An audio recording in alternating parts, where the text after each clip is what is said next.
who you love very much, but for some reason you haven't had the courage to pledge your love, or you never thought you would be, it would be reciprocated. So it's more like you screaming in your head to your friend that you love more than a friend, and telling them that I would pretty much do anything for you. Fool for You is a song we wrote a very, very long time ago. It's always been a soulful song. It always had this strong soulful vibe because that's how Katya imagined it.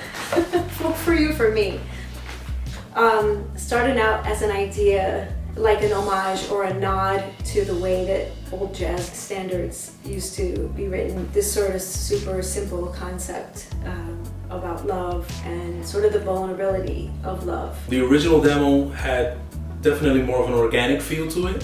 He came up with a beautiful track, and we just laid down the idea and sat on it, as we usually did with our writing back then. This is how we first imagined it.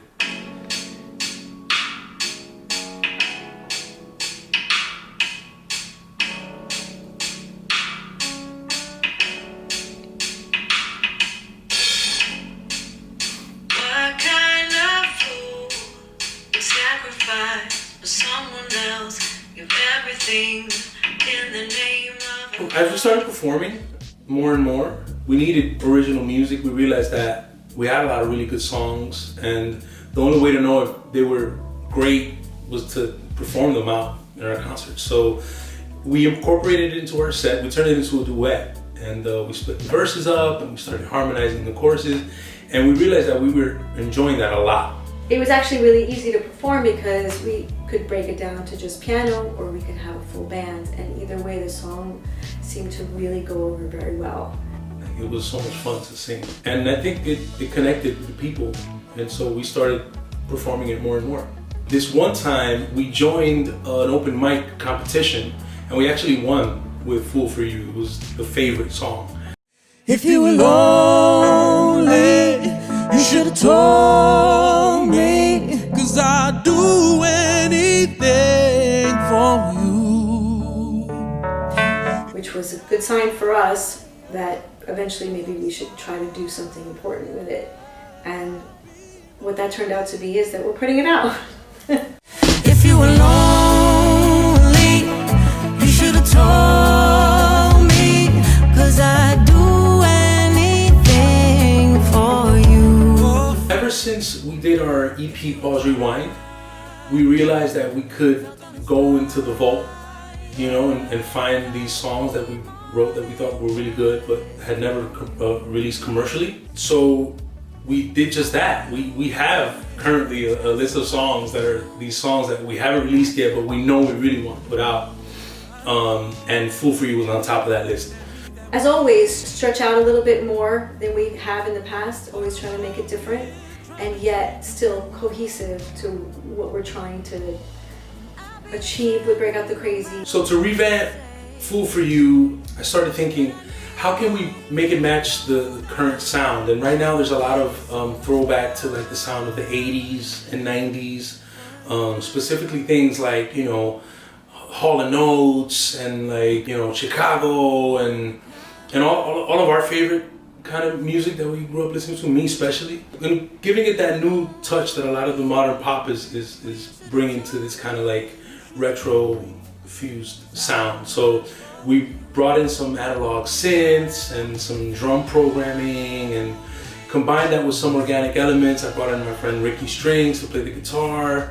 Our other great friend Eli Menezes played bass on it. Those little organic touches mixed with the electronic sounds just brought exactly what we were looking for.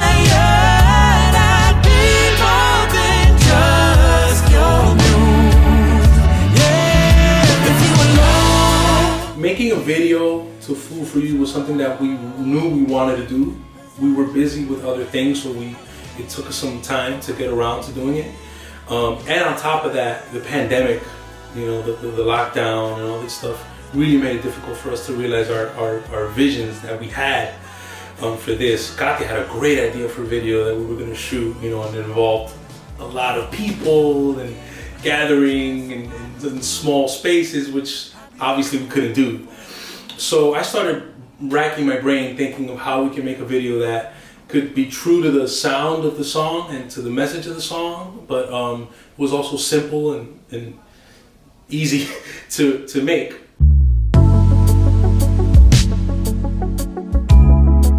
Using Adobe Animate, Adobe Premiere, Adobe After Effects, and I realized that if I use a combination of these, I could do something really cool.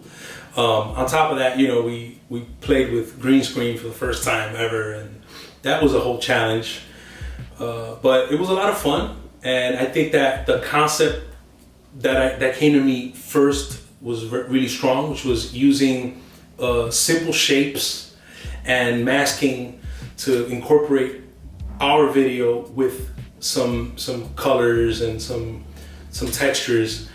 So I basically found images of these old synthesizers and drum machines and modules, and I grabbed the color schemes from a lot of them. I sometimes took actual photographs of them and like cut them up and pasted them kind of like a collage and animated them and all that kind of stuff together with the images of us from the green screen is what you see is the video now. We tried to match the sound and the aesthetic of the sound of this song as much as possible. Just, you know, showing the retro feel of it and portraying that as best as possible. We're very proud of this song, as we are proud of all of our songs. This is definitely going to be a different style for us, and but one that's very, very close to my heart. You know, I grew up loving R&B, soul music. I love good songwriting, and I do love the opportunity to be able to bring back something that I think is special about some of the songs that were written many years ago. And I hope that we were able to properly infuse that into all of the ideas that we're trying to get across as artists and as songwriters. We've been dying to put this song out. We hope you guys enjoy it. We hope everyone connects to the message of it and feels the romantic vibes. I think it's gonna be a good companion through the beginning of the year into Valentine's Day and the rest of the year. And hopefully it'll get us back on track, releasing original music for our fans. January 1st, it'll be available for pre-order, and the song will be available and out and streaming everywhere on January 29th. We just can't wait to put out even more music. That's